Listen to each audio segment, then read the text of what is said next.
One of the things that I could say to your listeners, kind of in this vein, because I'll bet they don't understand, is that the health plan is the term of today, but the term of yesterday or several years ago was the HMO. And Ted Kennedy in 1993 with the HMO Act of 1973, the HMO Act of 1973 sought to meld the delivery and financing of healthcare together into one entity, which of course puts it at a conflict of interest with the patient. Those who hold the money, you send the money to the HMO, which is really prepaid healthcare, not really insurance, or you send it to the health plan, which is the new term for the HMO. And then they hold all the money and they decide whether or not you can have it and whether or not they're going to pay your doctors. And, you're begging for permission all the time because you, the patient, don't actually hold the money like you used to. And so now you're a liability because you're going to take the money out of the system. But when Ted created the HMO, with the approval of President Nixon at the time, his idea, I believe, was to create this system where everybody paid their money and then they would get used to the HMO telling them no. Because they were never told no in traditional medical indemnity insurance. Most of those insurance companies simply paid you a check. And then you decided which doctor, which hospital to go to, how to spend the money. You might even have some money left at the end. But today you pay these health plans either through your employer who takes part of your compensation and sends it off to a health plan who can say no to you. Or you pay it personally to the health plan. Or you pay it to the government, which is using health plans to say no. And so what we really have today is the corporate version of socialized medicine, because socialized medicine is the merger of the delivery and financing of care. And then the government tells you no. When they decide something doesn't work, they think it doesn't work, won't work. They set the protocols. You're only treated according to the protocols, and you pay all the taxes, and you hope that you'll get the care that you need in the end. Or like Canadians, they'll just simply come down to America. They'll go to Belgium or wherever they can go to get the care that Canada doesn't allow them to have.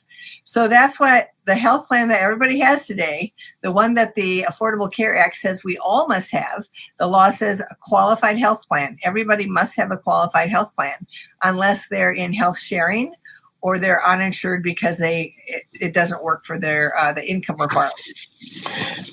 Wow, that was a lot there, Twila. Thank you for that. And I think you should have wrote my book because it sums up a lot of stuff in my book. Yeah. And what I'd like to say about that health insurance thing is that because of the regulations and Obamacare, especially the Affordable Care Act in 2010, there's no such thing as private health insurance anymore.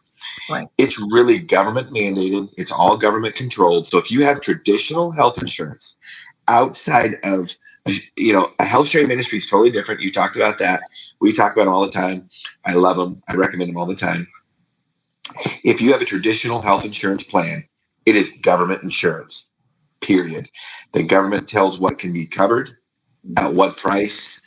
And so that's really what it is. So when people say they have private insurance, in a traditional system, that doesn't exist anymore. The only thing I guess I would just differ with you a little bit on there is the interesting thing about the Affordable Care Act. The very interesting thing that people don't realize is there's absolutely no control on what the health plans can charge. And so the health plans just put out what they plan to charge. It is the state who could tell them that they can't, but it is not under federal control. And so you see that the prices, like in Washington state now, the prices are going to go up next year. They're proposing it to be anywhere from, I think, 7% to 16%. And they're just telling the state government that this is what they want, and the state government can shut them down. But the interesting thing now is that the government has got themselves into such a position where the tail is wagging the dog, right? So if the government says no to the health plans can simply back out of the government programs, which is what they did with the first HMO for Medicare. It was called HMO C. It was called Medicare Part C. And when the health plan said, you, the government, are not giving us enough money, and the government said, well, we're not going to give you anything more, they started dropping Medicare patients. 200,000 here, 100,000 there. And then Congress came back and said, oh, okay. Okay, we will do this for you. And actually, at one point, they were giving the health plans 18% more than in traditional original Medicare. So wow. I don't know that it's that much higher today, but there's nearly 30% of the Medicare population in the HMO, which always looks good at the very beginning, all sorts of bennies when you're healthy, right? But then they can easily say no to you when you're really sick, you're vulnerable, you can't fight on your own. They're saying, well, then you're going to have to appeal it, get a lawyer, right? They have the power to do that. And traditional medical indemnity insurance did not. They simply paid you a check and then you decided where to go. There was no interference in the middle. There weren't all the third-party costs in the middle. There wasn't all the required reporting to the health plan, reporting to the government, none of that, which is why one of the reasons that we started the wedge is to get back to the way healthcare was when it was affordable, confidential, personal, wonderful patient-doctor relationship. All of that needs to come back.